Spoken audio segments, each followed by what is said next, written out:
যুক্তরাষ্ট্রের president Donald ট্রাম্পের বিতর্কিত শুল্ক নীতির বিরুদ্ধে আইনি লড়াই শুরু হয়েছে। দেশটির অরাজনৈতিক আইনি সংস্থা লিবার্টি জাস্টিস সেন্টার সোমবার যুক্তরাষ্ট্রের আন্তর্জাতিক বাণিজ্য আদালতে মামলা দায়ের করেছে।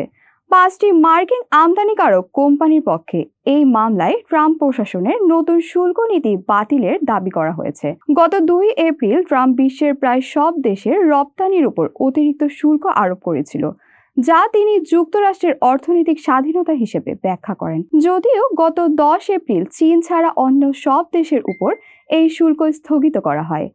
এর মধ্যে বৈশ্বিক বাজারে তৈরি হয়েছে অস্থিরতা, শেয়ার বাজারে উল্লেখযোগ্য পরিমাণ পুঁজি বাষ্পীভূত হয়েছে। লিবার্টি জাস্টিস সেন্টারের জ্যেষ্ঠ আইনজীবী জেফ্রি শেয়ার করেন, কোনো একক ব্যক্তির হাতে এত ক্ষমতা থাকা উচিত নয়, যা গোটা বিশ্বের অর্থনীতিকে নাড়িয়ে দিতে পারে। মার্কিন সংবিধান অনুযায়ী শুল্ক ও কর নির্ধারণের ক্ষমতা কংগ্রেসের, প্রেসিডেন্টের নয়। হোয়াইট হাউসের এক মুখপাত্র ট্রাম্পের সিদ্ধান্তকে সমর্থন করে বলেন, প্রেসিডেন্টের বিরোধিতা সবসময় তার পদক্ষেপের বিরোধিতা করে। তবে বাস্তবতা হলো, চীন সহ অনেক দেশ দীর্ঘদিন যুক্তরাষ্ট্রের বাজারকে শোষণ করেছে।